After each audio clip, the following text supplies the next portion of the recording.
je remercie ceux qui sont venus ici sans avoir peur de se faire électriser, électrocuter ou magnétiser de façon un peu dangereuse. Hein.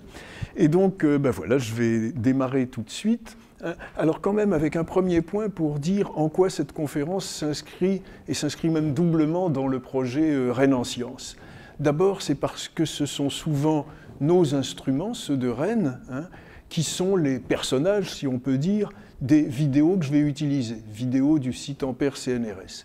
Et deuxième point, c'est parce que des ateliers d'élèves ont travaillé sur ces instruments à Zola, hein, que ça nous a conduit à rencontrer Christine Blondel, qui est vraiment la grande historienne des sciences, historienne de l'électricité en France. Et c'est à ce moment-là, je n'étais pas encore tout à fait retraité, qu'elle m'a proposé de créer avec elle un parcours historique sur le site Ampère CNRS. Et c'est comme ça qu'au moment de prendre la retraite, je me suis trouvé débuter une carrière de vieux jeune apprenti en histoire des sciences. Alors, voilà, ici, c'est le bandeau, hein, tout en bas, là, de la partie historique du site en question. Alors, je vais tout de suite rentrer dans le vif du sujet avec l'expérience d'Ørsted, hein, et en commençant tout de suite par la projection de la vidéo de l'expérience. Donc, avant de lancer la vidéo, tout de même, je vous signale, c'est écrit ici, qu'après la vidéo, vous subirez une interro. Hein.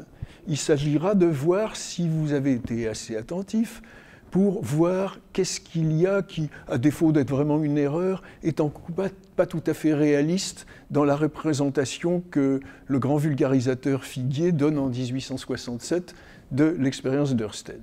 Mais il faudrait d'abord que... Voilà, les fils ne se sont pas détachés, ça a l'air d'aller, ça va démarrer.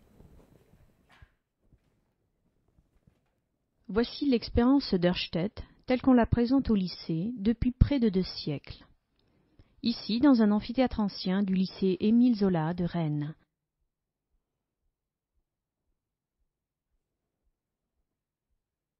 Cette expérience a montré pour la première fois, en 1820, une interaction entre un courant électrique et un aimant. Nous ne la reproduisons pas exactement à l'identique.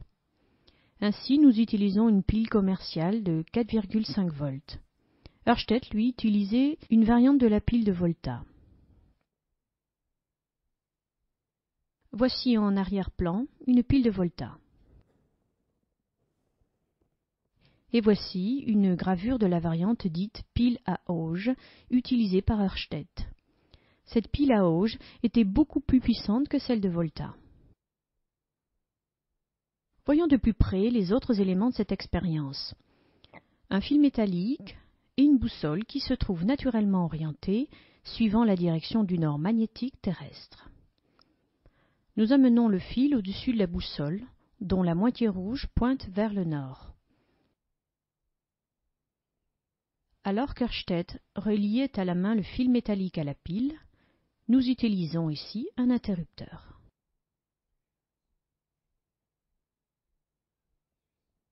Appuyons sur l'interrupteur.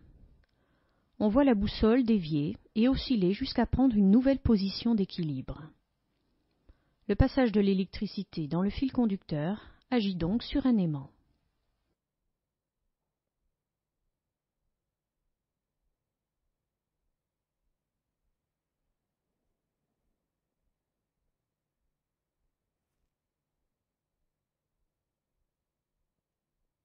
Lorsqu'on ouvre l'interrupteur, la boussole revient à sa position initiale, nord-sud. Reprenons l'observation de plus près. Que se passe-t-il si la boussole se trouve au départ dans une autre position par rapport au fil? Si l'on place la boussole toujours parallèlement au fil, mais dans le même plan horizontal, on n'observe aucune déviation.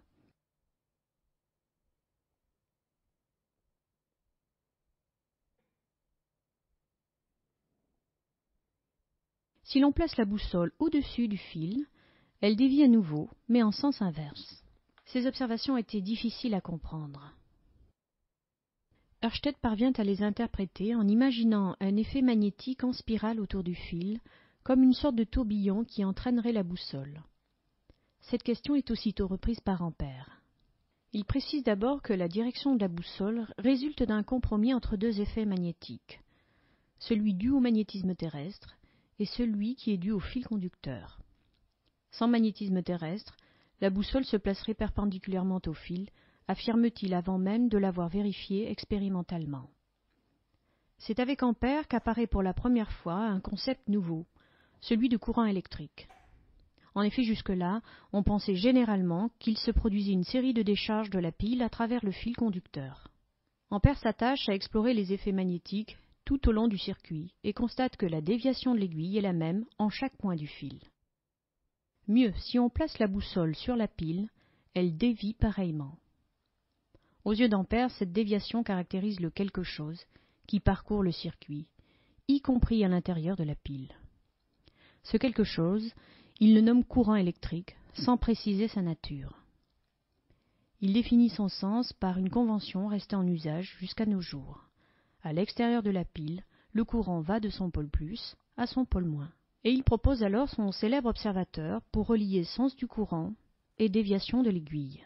Conformément à ses instructions, nous avons découpé un bonhomme en papier, vu ici de dos, que nous disposons sur le conducteur rectiligne. Le courant électrique entre par ses pieds et sort par sa tête, et le bonhomme regarde vers la boussole. Dans ces conditions, dit Ampère, le pôle nord de la boussole dévie du côté indiqué par le bras gauche du bonhomme. Ampère propose encore d'évaluer l'intensité du courant par la déviation plus ou moins grande de l'aiguille, et baptise galvanomètre l'instrument dont il suggère le principe. Notre ampèremètre, fondé sur un principe voisin, montre que pour observer une déviation notable, il faut un courant de l'ordre de quelques ampères.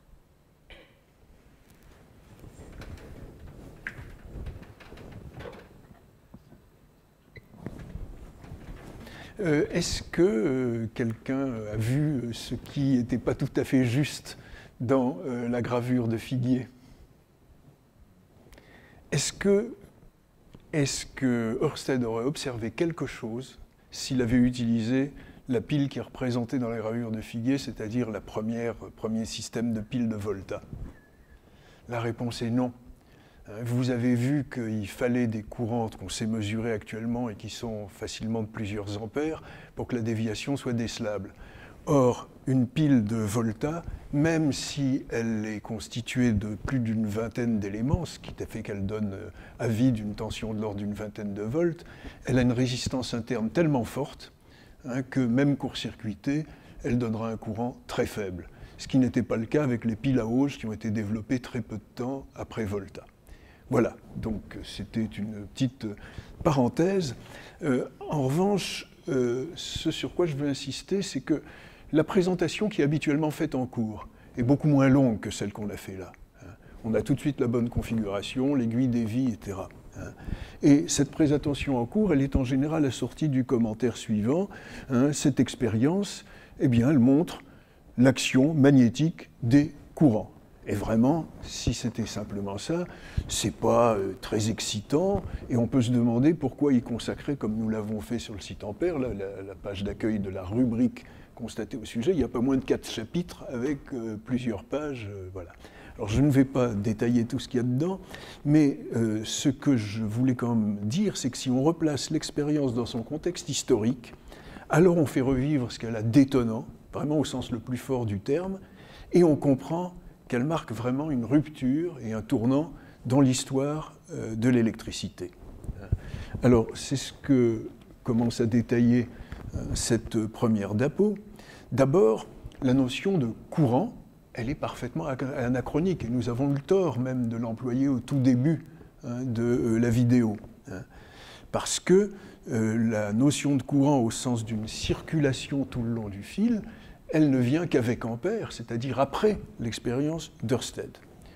Deuxième point qui est tout à fait surprenant pour les gens de l'époque, quelle idée de court-circuiter une pile. Quand on court-circuite une pile, les électromètres de l'époque, eh bien, ils n'indiquent plus aucune tension. Et effectivement, elle devient très très faible. Or, ce que les gens essayaient entre 1800 et 1820, c'était voir si par hasard il n'y avait pas des actions des pôles de pile sur des pôles d'aimants, ce qui ne réussissait pas. Il fallait vraiment être quelqu'un de bizarre comme Ørsted pour s'intéresser non pas à l'action des pôles électriques sur des pôles magnétiques, mais à l'action de ce qu'on appelait à l'époque le fil conjonctif. Et il se trouve quand même qu'il se passe quelque chose, même s'il n'y a plus de tension en apparence. Le fil chauffe. Or, Ørsted adhérait à une philosophie qui n'était pas du tout celle des physiciens mathématiciens français, qui était apparentée à la Naturphilosophie allemande, et dans laquelle c'est une philosophie de l'unité de tous les phénomènes de la nature, caloriques, électriques, magnétiques, qui tous dériveraient d'une force fondamentale. Alors, autre chose encore, l'expérience de cours masque le caractère extrêmement hasardeux de la découverte, parce qu'on réalise d'emblée la bonne configuration. Tiens, comme par hasard, on oriente le fil sud-nord. Comme par hasard, on met l'aiguille dessous. Bon, là, l'expérience ne montrait qu'une partie de la difficulté. Le fil était déjà sud-nord. Mais si vous mettez l'aiguille à côté et non pas en dessous, on n'observe plus rien. Et trouver la bonne configuration, c'était tout sauf évident, parce que Ørsted lui-même, qui s'entêtait depuis des années, ce qu'il imaginait un peu comme les rayonnements calorifiques, c'était un effet rayonnant à partir du fil, et pas du tout en spirale ou en cercle. Alors là, je fais une remarque qui sort un petit peu de cette histoire. Il se trouve qu'on peut présenter l'expérience avec une configuration beaucoup plus aisée. On redresse le fil à la verticale. Et dans un plan horizontal, autour du fil, on place des séries de petites boussoles ou même tout simplement des grains de limaille. Eh bien, cette présentation n'apparaît, en tout cas en France, que tout à fait à la fin du XIXe siècle. Et encore, par exemple, là, dans le Drillon Fernet, où j'ai trouvé cette image, mais le célèbre Ganot, qui était le manuel diffusé largement en France et dans toute l'Europe, le célèbre Ganot ne représente pas ça. Parce qu'en fait, ce qui amène à cette présentation-là, c'est l'idée de ce que Faraday, dès les années 1830, a appelé des courbes magnétiques, et qu'il a nommé plus tard les lignes de champ magnétique. Le terme de champ magnétique, c'est Faraday, et c'est seulement, je crois, quelque chose comme 1850-1852. Donc il fallait accepter cette notion de champ créé par un courant à distance, de champ magnétique créé par un courant. C'est pour ça que cette configuration n'apparaît que très tardivement. Bon. Alors, tout ça, c'est même pas encore la raison principale pour laquelle cette expérience surprend, est complexe et étonnante. C'est que dans le contexte, eh bien, on s'était persuadé, sauf pour des gens comme Ørsted justement, que électricité et magnétisme n'avaient aucun rapport l'un avec l'autre. Alors, l'électricité, déjà, ça naît avec Gilbert. Bon, beaucoup de gens font hurler les historiens des sciences en disant que l'électricité est née dans la Grèce antique parce que les philosophes grecs de l'Antiquité savaient que si on frottait de l'ambre, ça pouvait attirer à distance des petits objets. Mais ça ne suffit pas pour fonder l'électricité. L'électricité, elle naît avec Gilbert, quand Gilbert, un peu avant 1600, se rend compte que d'autres corps frottés ont la même propriété. Et c'est pour cette raison qu'il les nomme des électriques. Et c'est là qu'on peut dire que naît vraiment l'électricité. Mais en même temps, pourquoi est-ce que Gilbert s'intéresse à ces corps? Ce n'est pas du tout son centre d'intérêt principal. Son sujet d'étude, auquel il consacre des années et des foules d'expériences, c'est le magnétisme. Et en particulier des années d'études sur les propriétés magnétiques de la Terre. Déjà, alors que les contemporains imaginaient que c'était le ciel qui orientait la boussole, qu'on appelait même parfois le doigt de Dieu, lui, il comprend que c'est la Terre. Et il fait une étude tellement fine qu'au cours de ses navigations, il était embarqué sur des bateaux, il étudie les variations de ce qu'on appelle maintenant la déclinaison et l'inclinaison magnétique. C'est absolument extraordinaire, son travail. C'était vraiment un des plus grands humanistes de la Renaissance. Mais donc, en fait, s'il étudie l'électricité, c'est plutôt pour s'en débarrasser, pour la détacher, la distinguer d'une propriété beaucoup plus intéressante, qui est le magnétisme. Et il propose toute une liste d'expériences qui montrent bien en quoi c'est différent. Alors vous allez me dire, c'est pas parce que c'est différent, distinct, qu'il n'y a pas action mutuelle. Mais là aussi, Gilbert lui-même, mais surtout ensuite au cours de, par exemple, de la première moitié du XVIIIe siècle, on multiplie les expériences qui montrent qu'il n'y a pas action de l'un sur l'autre. Je prends juste un exemple. Vous prenez une aiguille métallique. Elle peut, si elle est légère, elle peut être influencée, pas seulement si elle est légère, elle peut être influencée, polarisée électriquement par l'action, et donc attirée, par l'action d'un objet électrisé. Que l'aiguille soit aimantée ou pas aimantée, ça n'y change absolument rien. Voilà, pas d'interaction. Alors il y avait quand même une constatation. C'était celle faite par les marins, principalement, qui constataient que lorsqu'il y avait un gros orage, lorsqu'il y avait de la foudre, donc action électrique, on le sait depuis Benjamin Franklin, bien les boussoles s'affolaient. Les polarités pouvaient même parfois être inversées. Alors Benjamin Franklin s'intéresse à ça et il fait même des expériences. Il étudie les effets magnétiques de décharges électriques. On savait produire de très fortes décharges électriques avec les machines électrostatiques de l'époque et les batteries de bouteilles de LED. Et il s'aperçoit effectivement qu'il y a des effets d'aimantation sur des aiguilles métalliques. Mais il se convainc que dans cette histoire, la décharge électrique n'est qu'un déclencheur et que ce qui dicte l'aimantation que prend l'aiguille, c'est le magnétisme terrestre. Et c'est comme ça qu'il conclut qu'il s'agit de deux puissances, l'électricité et le magnétisme, qui n'ont aucun rapport l'un avec l'autre. La production apparente de magnétisme n'est qu'accidentelle. Alors, je n'ai pas encore abordé l'argument principal pour la distinction de la distinction et même l'absence d'interaction possible entre l'électricité et le magnétisme. Il vient avec la mathématisation de l'électricité par Charles-Augustin Coulomb. On voit ici sur la droite de la diapo un modèle de balance de Coulomb, qui est un modèle un petit peu réduit, moins sensible de celle qu'il employait, mais comme c'était le symbole de l'alliance des mathématiques et de l'instrumentation de précision, ça a été distribué au début du XIXe siècle dans tous les grands lycées qui venaient d'être créés. Avec cette balance, dont je n'explique pas le principe ici, vous trouveriez une vidéo sur le site Ampère si vous voulez en savoir plus, eh bien, il arrive à montrer ce dont il avait déjà l'intuition, à savoir que la loi de force électrique, entre deux masses électriques, comme on disait souvent à l'époque, est la même que la loi gravitationnelle entre les masses. Et il arrive, avec des balances un petit peu différentes de celle-là, à montrer la même chose pour les interactions entre pôles d'aimants.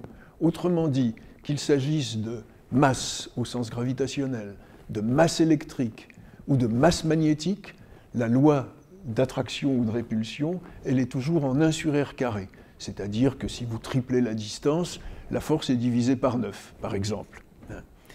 Alors, vous allez dire, ben voilà, c'est une analogie absolument extraordinaire. Oui, mais en même temps, ce que pensent les physiciens sérieux, les physiciens mathématiciens français notamment, c'est que l'analogie mathématique va de pair avec l'idée que ne peuvent interagir que des entités de même nature. L'électricité avec l'électricité, le magnétisme avec le magnétisme, les masses avec les masses, pour ce qui concerne la gravitation. Et que ça serait aussi absurde d'imaginer une interaction entre électricité et magnétisme que d'attribuer la gravitation à des forces magnétiques.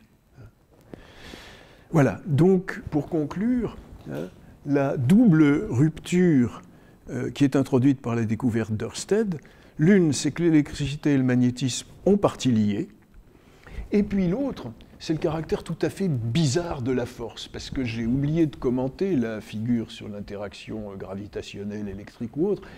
La ligne d'action des forces, c'est la ligne qui joint les deux corps. Or, vous voyez que l'action sur la boussole, c'est pas du tout dans la direction de la ligne qui joint le fil à un pôle de la boussole. C'est cette action bizarre, révolutive, comme disait Ørsted, ou en cercle. Donc il y a vraiment quelque chose d'assez surprenant. Alors justement, ce qui suscite du coup l'incrédulité de l'Académie des sciences, ça va être au contraire, pour Ampère, le point de départ de sa théorie de l'électrodynamique. Et là aussi, je démarre d'abord par une vidéo. Alors je vais essayer de ne pas arracher tous les fils en tâchant d'obscurcir un peu pour qu'on voit mieux. Ça doit être ça.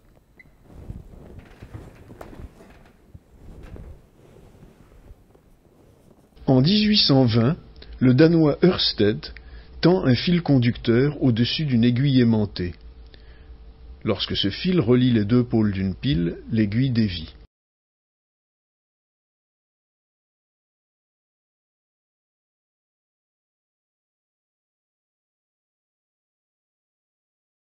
À Paris, la première réaction des physiciens et mathématiciens, convaincus de l'indépendance des phénomènes électriques et magnétiques, est l'incrédulité.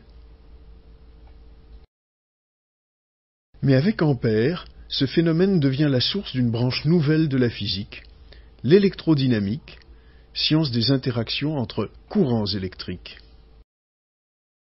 Pour Ampère, la cause de la déviation de l'aiguille aimantée est en effet une circulation de charges électriques dans le fil. C'est cette circulation qu'il nomme courant électrique. Il fait l'hypothèse que des courants électriques circulent également à l'intérieur de l'aiguille aimantée. Tous les phénomènes magnétiques, en particulier les attractions ou répulsions entre aimants, seraient alors ramenés à des interactions entre courants. Il écrit « Je conçois les aimants comme devant uniquement leurs propriétés à des courants électriques dans des plans perpendiculaires à leur axe. » Des spirales parcourues par un courant devraient alors produire les mêmes effets que des pôles d'aimants. Pour le vérifier, Ampère imagine cet appareil et il constate que, suivant son attente, les deux spirales s'attirent ou se repoussent selon qu'elles sont parcourues par des courants de même sens ou de sens contraire. À l'aide de ce dispositif plus simple, faisons passer dans deux bobines plates des courants de même sens. Elles s'attirent, comme le feraient deux pôles opposés d'aimants. Inversons le sens du courant dans l'une des bobines. Elles se repoussent. Lors de cette répulsion, il arrive que l'une des bobines fasse un demi-tour. Les courants sont à nouveau dans le même sens et on retrouve l'attraction. Approchons un aimant d'une des bobines. La bobine est vivement attirée. Puis elle est repoussée si on approche l'autre pôle de l'aimant. Si elle fait demi-tour, elle est à nouveau attirée. Conformément à l'hypothèse d'Ampère, les deux faces d'une bobine se comportent comme les deux pôles d'un aimant. J'ai imité tous les phénomènes que présentent les aimants avec des conducteurs roulés en hélices. De telles hélices, qu'Ampère baptise solénoïdes, doivent reproduire mieux encore que les spirales les effets des barreaux aimantés. Oui, je vais couper la vidéo ici, sinon on n'aura pas le temps d'arriver jusqu'au freinage du TGV. Parce que ce qui vient ensuite, c'est tout simplement les expériences, non plus entre bobines plates, mais entre longs solénoïdes. Et c'est vrai que les interactions entre solénoïdes ou entre solénoïdes et aimants imitent encore mieux les actions entre aimants droits et servent vraiment d'argument à Ampère pour estimer que ce qui se passe dans l'aimant, ce sont des courants microscopiques circulaires. Voilà. Alors, du coup, je reviens au diaporama. Là encore, quelques présentations de deux des chapitres du site Ampère. Ce que montrait aussi la vidéo, encore un peu plus loin dans la vidéo, c'est que l'interaction existe même tout simplement entre deux fils rectilignes. Ils s'attirent ou ils se repoussent, selon que les courants sont de même sens ou pas de même sens. Bon, c'est beaucoup plus faible, il faut des intensités de courant très fortes, mais effectivement, Ampère avait déjà montré ça, et c'est une expérience qu'on pouvait refaire en cours. Alors, ce que dit cette diapo, avec le texte là un peu long que je ne lirai pas, c'est celui d'une lettre que Ampère écrit à son fils. Elle met en évidence l'extraordinaire réactivité d'Ampère. Il prit d'une sorte de véritable frénésie. Une semaine après qu'il ait vu l'expérience d'Ørsted, eh bien, ça lui suffit pour l'annonce de ses hypothèses fondamentales. Et une semaine de plus, et il a réalisé les expériences entre spires, c'est-à-dire qu'il en a eu la confirmation expérimentale. Alors, il est intéressant aussi de voir que l'interaction courant sur courant, celle entre spires, celle entre bobines, ou même celle entre deux fils, c'est une découverte qui est consécutive à l'expérience d'Ørsted. Mais ça aurait pu être une observation indépendante. Comme l'écrit Ampère, il dit « le hasard aurait pu faire qu'on découvrit d'abord cette action mutuelle et qu'on comprenne du coup que l'action fondamentale, c'est l'action des courants sur des courants, fusent des courants invisibles et microscopiques. Alors ça c'est important parce qu'il n'est jamais loin, Ampère, d'une réflexion, comme on dirait actuellement, épistémologique, philosophique, sur la science en général et sur son travail en particulier. Là, c'est une réflexion sur ce qu'il appelle le fait primitif d'une théorie, qui n'est pas forcément le fait primitif dans l'ordre de la découverte. Là, le fait primitif, c'est l'interaction entre courants. Bon, alors autre chose, là, ça lui prendra un peu plus de temps, mais je ne vais pas m'étendre là-dessus parce que c'est le côté mathématique des choses. Il est tenté de mathématiser cette action. Donc pour trouver l'équivalent des actions qui existaient entre charges ponctuelles, entre pôles d'aimant, entre masses quasi ponctuelles, eh bien, il essaye de trouver une loi de force qui serait de caractère newtonien, c'est-à-dire obéissant au principe de l'action et de la réaction, entre des éléments de courant. Mais c'est très compliqué parce que ça doit tenir compte de l'orientation de ces éléments de courant. Il y passera beaucoup de temps. Donc on pourra revenir là-dessus, si vous voulez, dans une discussion, mais je ne m'arrête pas dessus parce que, encore une fois, il faut accélérer avant de freiner le TGV. Je crois que c'est tout ce que je voulais dire là-dessus. Alors, ce qu'il y a d'intéressant aussi, c'est que ainsi établi, l'interaction entre magnétisme et électricité, ça va ouvrir de nouvelles possibilités. Ce n'est pas un hasard si dans les deux vidéos que je vais présenter maintenant, à chaque fois ça démarre par Ørsted. Voilà.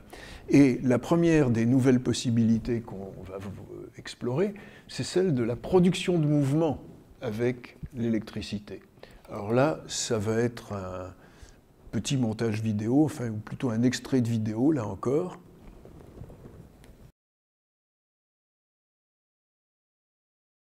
À peine Ørsted a-t-il découvert l'action d'un courant électrique sur une aiguille aimantée que la plupart des physiciens pensent à l'effet inverse, à savoir, un aimant peut-il agir sur un courant? Parmi les diverses expériences montrant cet effet inverse, celle de l'anglais Davy répond, quelques semaines plus tard, à la question, de manière spectaculaire. Son expérience, consistant à faire rouler une tige sur deux lames métalliques, est d'ailleurs devenue un grand classique de l'enseignement, sous le nom des rails de Laplace. La tige, posée sur deux rails, est soumise à l'action de l'aimant en fer à cheval. Dès qu'un courant circule dans la tige et les rails, la tige se met en mouvement. Si l'on inverse les pôles de l'aimant, le mouvement de la tige change de sens. De même, si on inverse le sens du courant. Mais le mouvement rectiligne de la tige sur les rails est très limité. Plusieurs expériences de Faraday et Ampère montrent ensuite des mouvements de rotation continue de petites portions de circuits mobiles. En 1823, Barlow décrit une expérience de rotation continue beaucoup plus frappante. Sous l'action d'un aimant, une roue, dit-il, se met immédiatement à tourner avec une vitesse telle qu'on peut à peine la suivre à l'œil. La roue de Barlow, comme les rails de Laplace, est devenue un grand classique. Les dents inférieures de la roue trempent dans un godet rempli de mercure. Oui, je vais sauter le passage qui montre techniquement comment est-ce que le courant peut passer de la périphérie de la roue au centre à travers un rayon, puisque c'est ensuite l'action de l'aimant sur le courant qui passe dans ce rayon qui est responsable du mouvement. Donc, oui, en plus, il y a toute une partie pour montrer comment, si on change, si on inverse les pôles de l'aimant, si on inverse le sens du courant, comment ça change le sens de rotation. Donc, je saute ça pour arriver à une partie finale à laquelle je tiens. Ah ben, on va voir quand même encore. Il est difficile de considérer la roue de Barlow comme le premier moteur électrique. Il s'est en effet écoulé plus d'un demi-siècle entre ce que Barlow décrivait comme une expérience électromagnétique curieuse et la mise au point des premiers moteurs électriques susceptibles d'applications pratiques. Un principe physique ne suffit pas à définir une invention technique.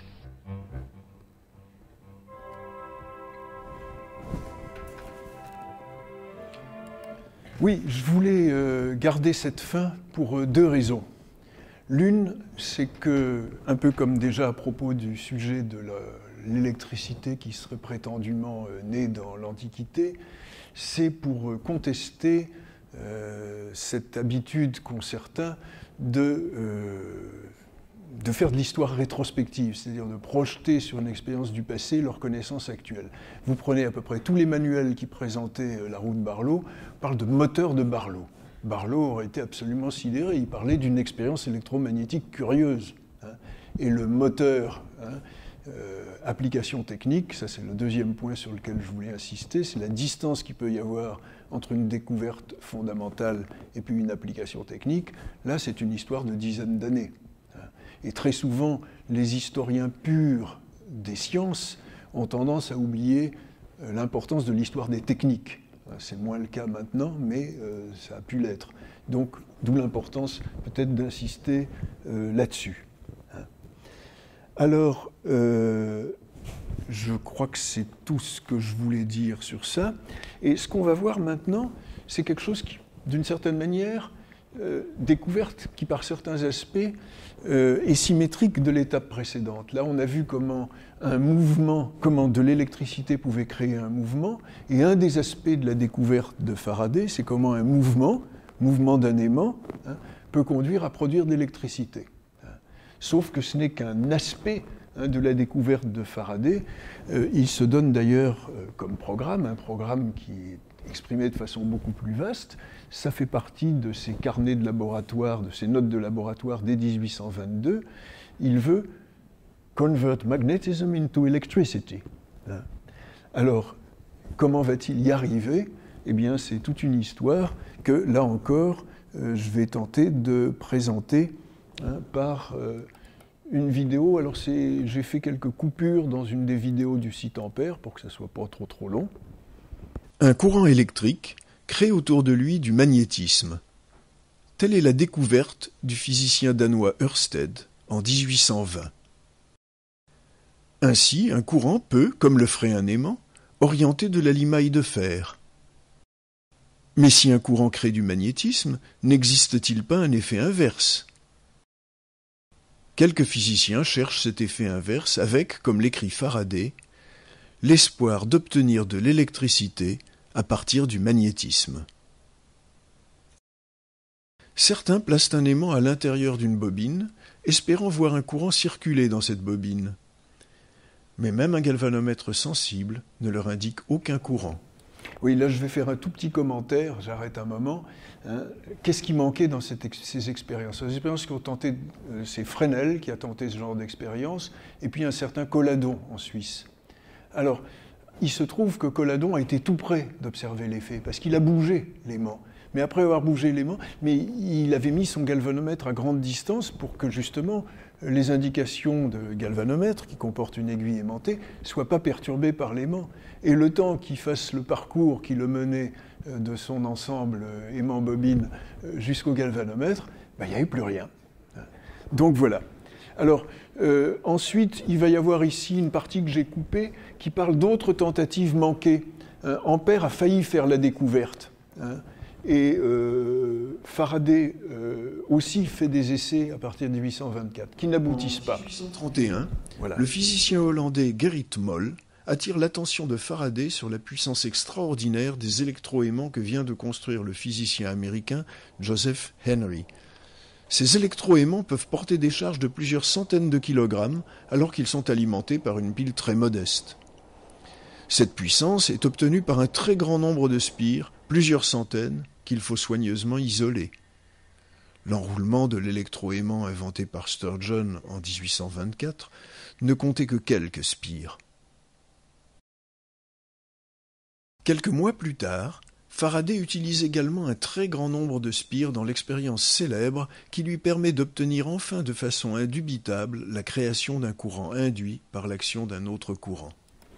Oui, là, je tiens à faire tout de suite une petite parenthèse, parce que j'ai insisté tout à l'heure sur le fait qu'il pouvait y avoir une grande distance entre une découverte fondamentale et une application technique. Mais là, on est dans un cas où on voit à quel point un progrès technologique, a pu rendre possible une découverte. Ça a l'air de rien, cette histoire de centaines de spires. On arrive à plusieurs centaines, là, chez Faraday. Mais pourquoi est-ce que Sturgeon n'avait mis que 23 tours autour de son noyau métallique pour faire un électroaimant? Parce que quand on avait un fil conducteur, à l'époque, c'était pas comme quand vous achetez du fil électrique maintenant, pas d'isolant autour. Alors vous mettez une centaine de spires, toutes les unes contre les autres. Bon, vous n'avez plus une centaine de spires. Hein. Et il fallait, et c'était un boulot énorme, il fallait arriver à toutes les isoler les unes des autres. Hein.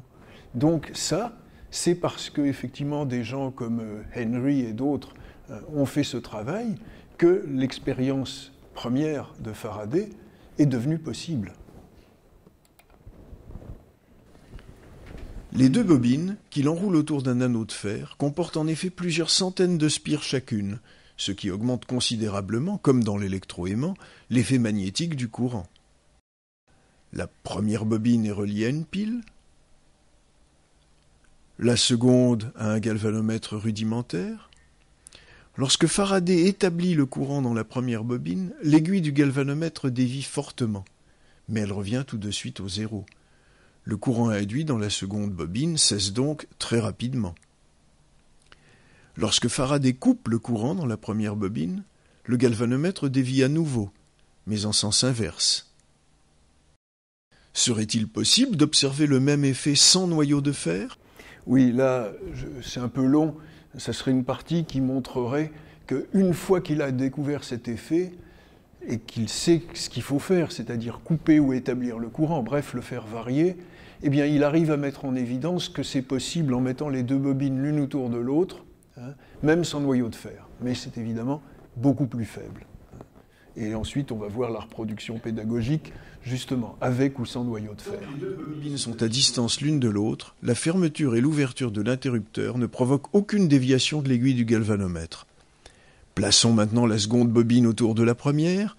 À l'ouverture et à la fermeture de l'interrupteur, l'aiguille dévie légèrement, puis revient immédiatement au zéro. Ce caractère transitoire du phénomène, conjugué avec la faiblesse du courant produit, permet de comprendre les échecs expérimentaux antérieurs. Si un noyau de fer est placé à l'intérieur des bobines, les déviations du galvanomètre sont beaucoup plus importantes. Faraday constate par ailleurs que lors de l'établissement du courant dans la première bobine, le courant induit dans la seconde est de sens opposé à celui du courant inducteur. Il explore la production de courant induit en faisant varier de diverses manières le magnétisme à l'intérieur de la seconde bobine. Ainsi, il plonge rapidement un aimant à l'intérieur de la bobine relié au galvanomètre. Le galvanomètre dévie immédiatement. S'il retire rapidement l'aimant, l'aiguille dévie dans la direction opposée, puis elle revient au zéro. Le courant induit s'annule dès que l'aimant est immobile.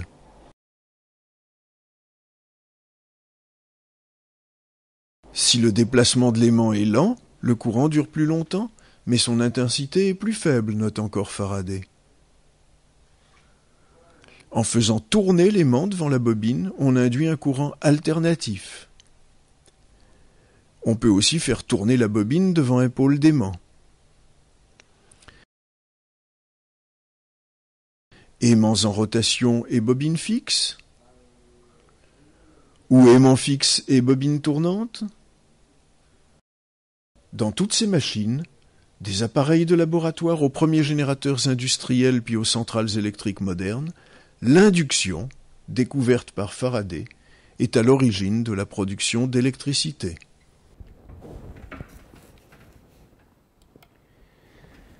Oui, alors là, j'ai coupé toute la partie finale de la vidéo du site Ampère.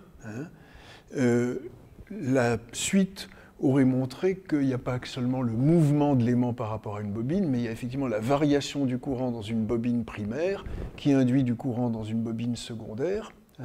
Et ça, c'est ce qui est possible notamment avec le courant alternatif et qui est à la base des transformateurs. Mais là, la vidéo insistait là encore sur la distance qu'il y a entre la découverte fondamentale et puis les premières dynamos ou alternateurs d'usage pratique. Il y a eu toute une série de modèles qui étaient de pure curiosité de laboratoire avant. Mais en ce qui concerne le transformateur, c'est encore plus tardif. Il y a une soixantaine d'années qui s'écoulent avant que des transformateurs commencent à être utilisés, avec l'idée effectivement que les réseaux de distribution d'électricité seront beaucoup plus facilement réalisés en alternatif qu'en continu. Voilà. Alors, on va enfin arriver à la question du freinage du TGV. Je ferai une autocritique au sujet du TGV, mais pas tout de suite.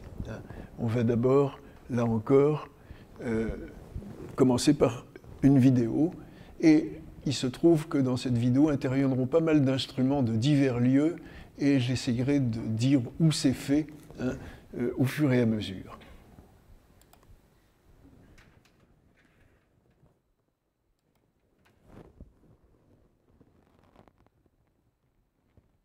Le physicien Arago avait constaté que les oscillations d'une boussole s'amortissent rapidement au voisinage d'une plaque de cuivre, chose étonnante, car le cuivre n'est pas magnétique. L'amplitude des oscillations de cette boussole diminue de moitié au bout de 4 ou 5 oscillations.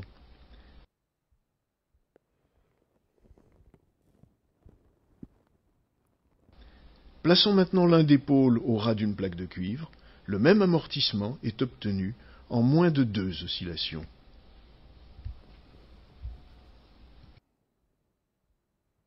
S'interrogeant sur ce phénomène, Arago réalise en 1824 une expérience que nous reprenons avec cet appareil de démonstration. Oui, cet appareil, il existe en France dans certains lycées, mais pas au lycée Zola.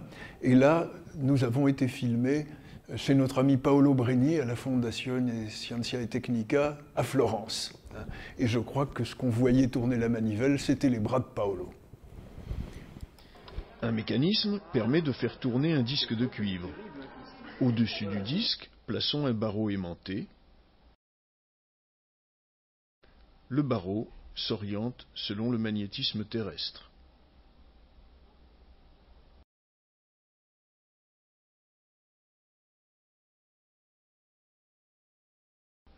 Faisons tourner le disque. Le barreau se met à tourner avec le disque, comme s'il était entraîné.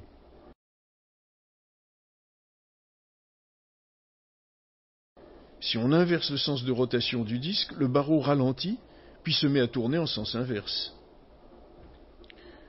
Ce phénomène, nommé par les contemporains d'Arago magnétisme de rotation, reste une énigme pendant 7 ans. Oui, on dit bien par les contemporains d'Arago. Arago lui-même, je pense, était plus prudent, parce que dire magnétisme de rotation, c'est imaginer qu'il s'agit d'une interaction entre magnétisme et magnétisme, autrement dit que le disque s'est magnétisé. Ça, c'était un peu les idées de Biot, Laplace et de pas mal d'autres, mais c'était justement pas une idée ampérienne du tout. Et je crois qu'Arago était plutôt intéressé par les théories d'Ampère.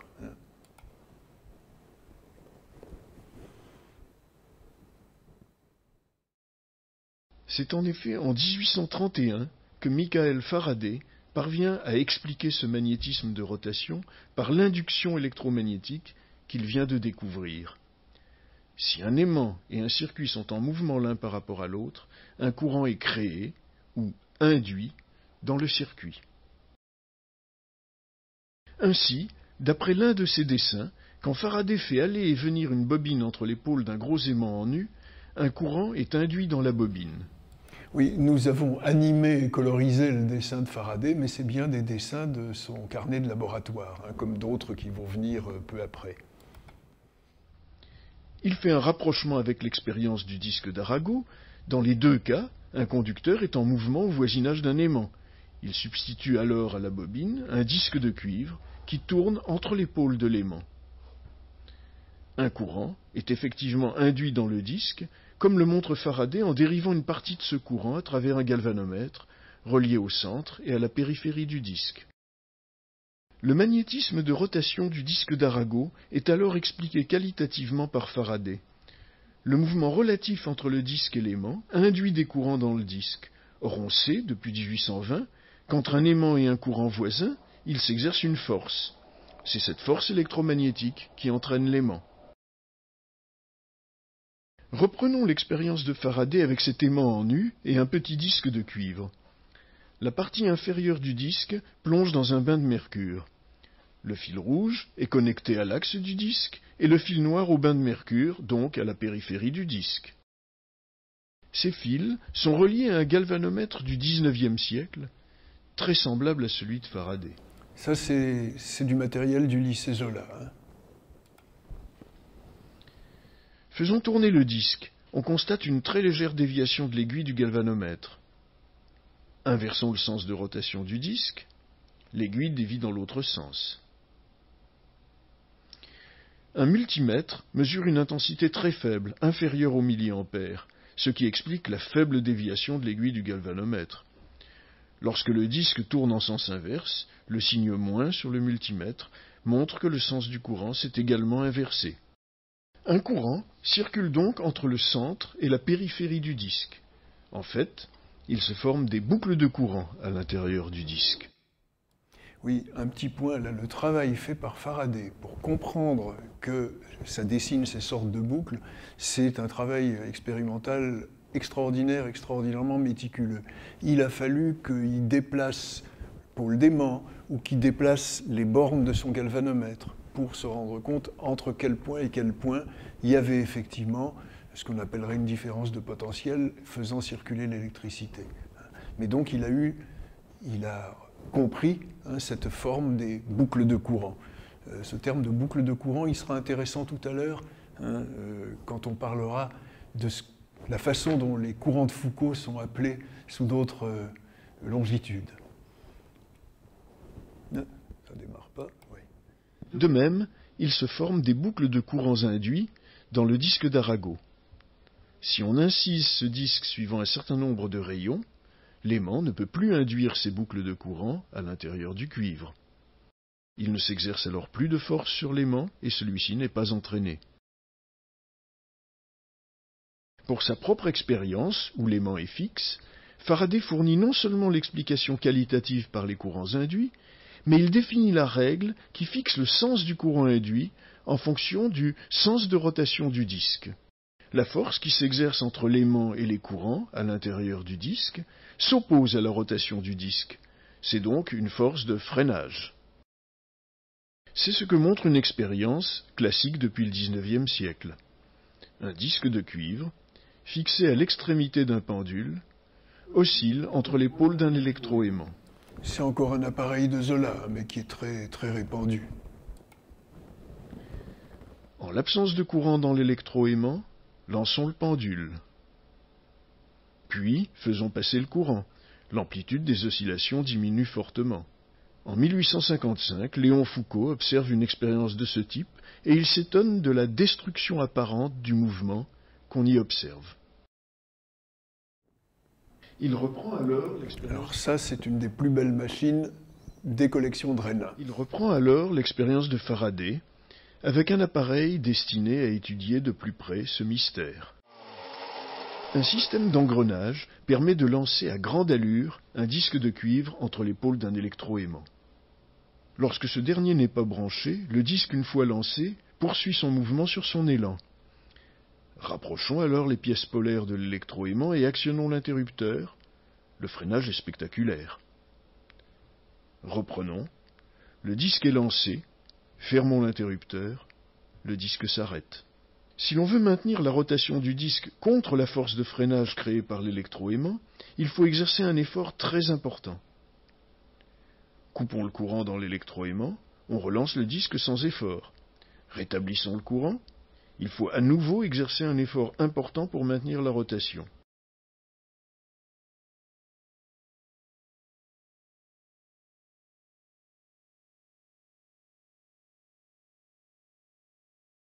Comme l'écrit Foucault, si on veut que le mouvement persiste, il faut fournir un certain travail. Il interprète alors cette expérience selon le principe de l'équivalence entre le travail et la chaleur, récemment énoncé mais encore discuté. Le travail fourni par l'opérateur pour faire tourner le disque doit se retrouver sous forme de chaleur, dissipée par les courants dans le disque. Foucault vérifie qu'en faisant tourner le disque assez longtemps, celui-ci s'échauffe jusqu'à devenir brûlant. Tyndall rend l'expérience spectaculaire en faisant tourner entre les pôles d'un aimant un cylindre de cuivre contenant un alliage fusible. En 2 minutes de rotation, l'alliage à l'intérieur du cuivre est entièrement fondu. Avec Foucault, l'expérience de Faraday a changé de fonction. Sa machine est destinée, écrit-il, à montrer au public un curieux exemple de la conversion de travail en chaleur. La démonstration de Foucault rencontre un tel succès que les courants créés par induction à l'intérieur d'une pièce métallique, découverts par Faraday, sont appelés courants de Foucault. Le ralentissement d'un disque en rotation, sous l'action d'un électroaimant, est aujourd'hui couramment utilisé pour le freinage de véhicules lourds, tels le TGV.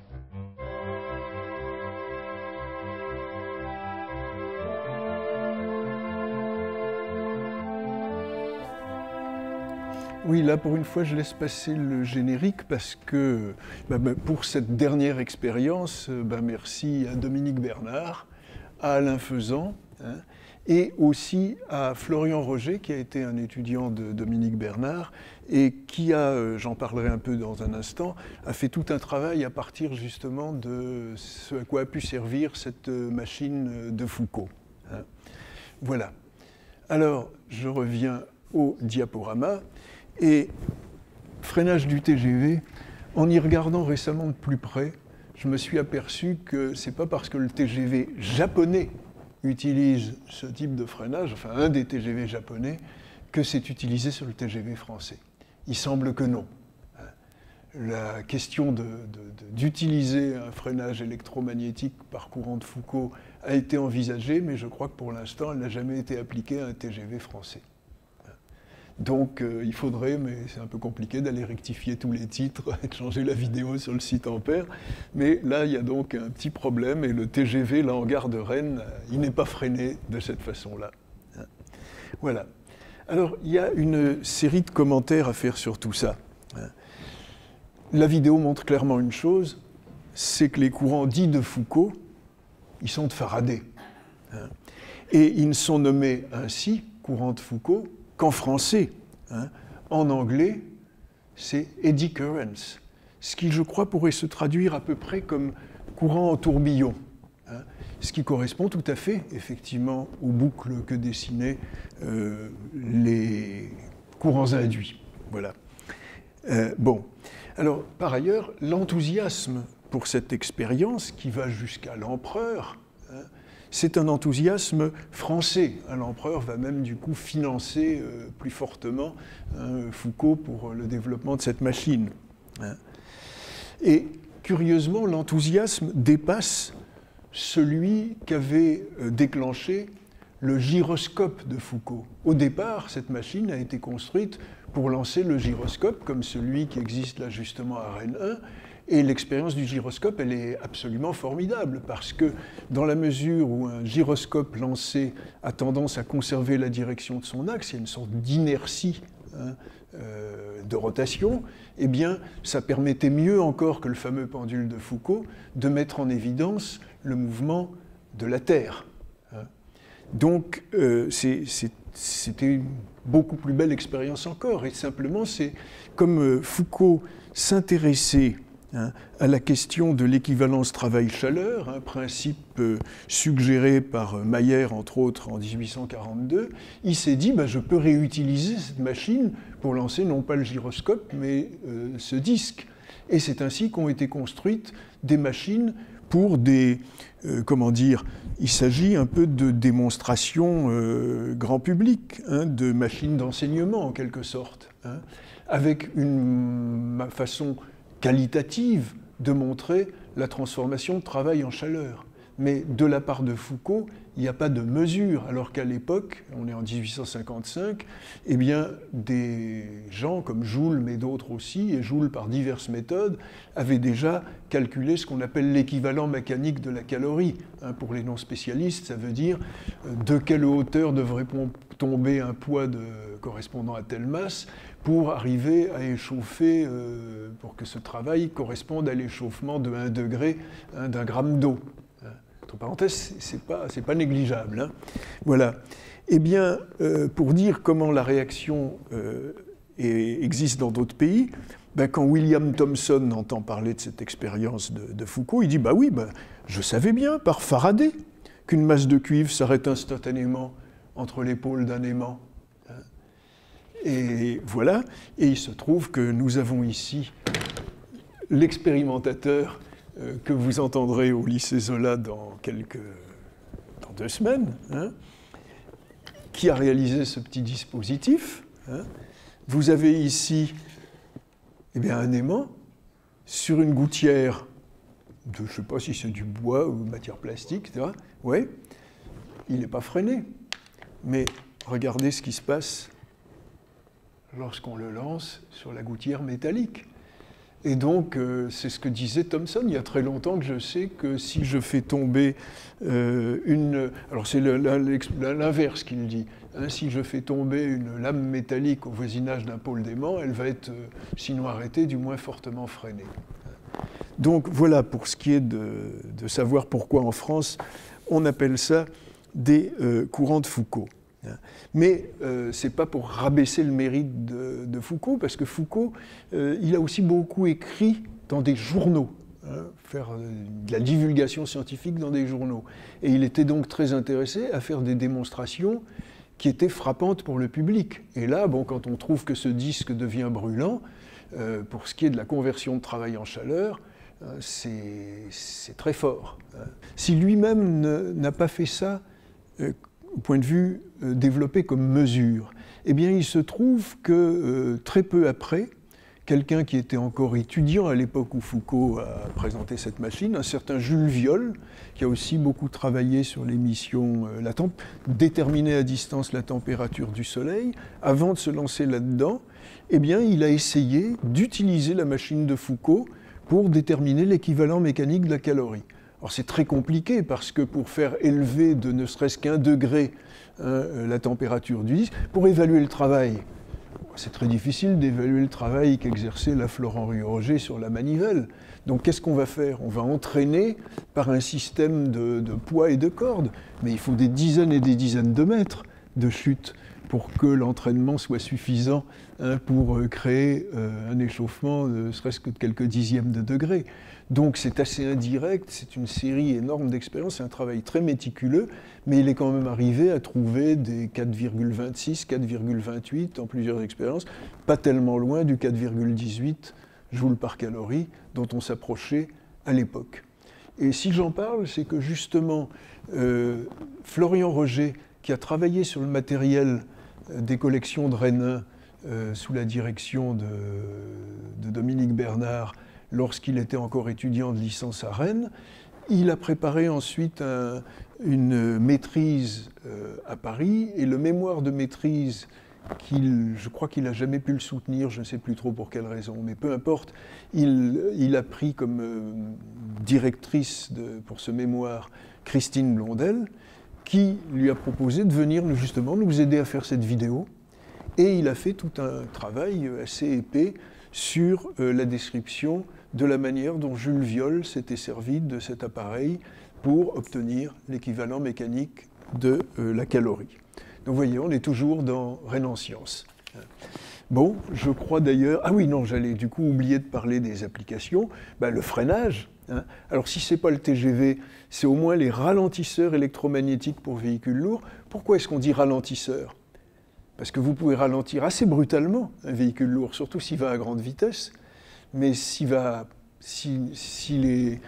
disque ne tourne plus, il n'y a plus de mouvement relatif et il n'y a donc plus de force de freinage. Donc vous ne pouvez pas arrêter un véhicule, un parcourant que je vais continuer à appeler de Foucault. Vous ne pouvez pas l'arrêter, mais vous pouvez le ralentir.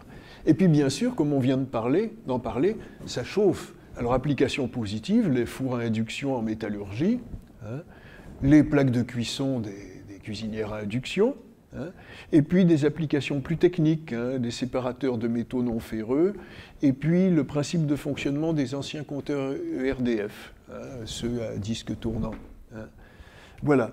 Et évidemment, il y a le côté nuisible, c'est-à-dire que si vous avez des noyaux métalliques, comme vous en avez dans tous les moteurs électriques, ou dans les transformateurs, eh bien, les courants qui vont être induits par les courants alternatifs là-dedans vont dissiper beaucoup d'énergie sous forme de chaleur, et c'est des pertes d'énergie. C'est pour ça qu'on est obligé de feuilleter les métaux, un peu comme on a mis des fentes dans le disque tournant d'Arago.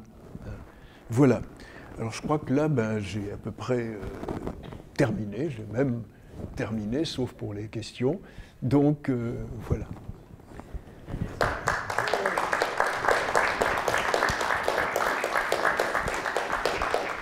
Alors, juste une remarque. Ça, je ne sais pas si vous êtes de la génération qui connaissait les aventures du savant Cosinus. Certains disent que le modèle du savant Cosinus, c'était Ampère, qui était extrêmement distrait. D'autres disent que c'était le mathématicien Hadamard ou que c'était Poincaré. Bon, on ne sait pas trop. J'ai certains de mes élèves très malveillants qui disaient que ça avait peut-être quelque chose à voir avec un certain professeur un peu distrait. Voilà.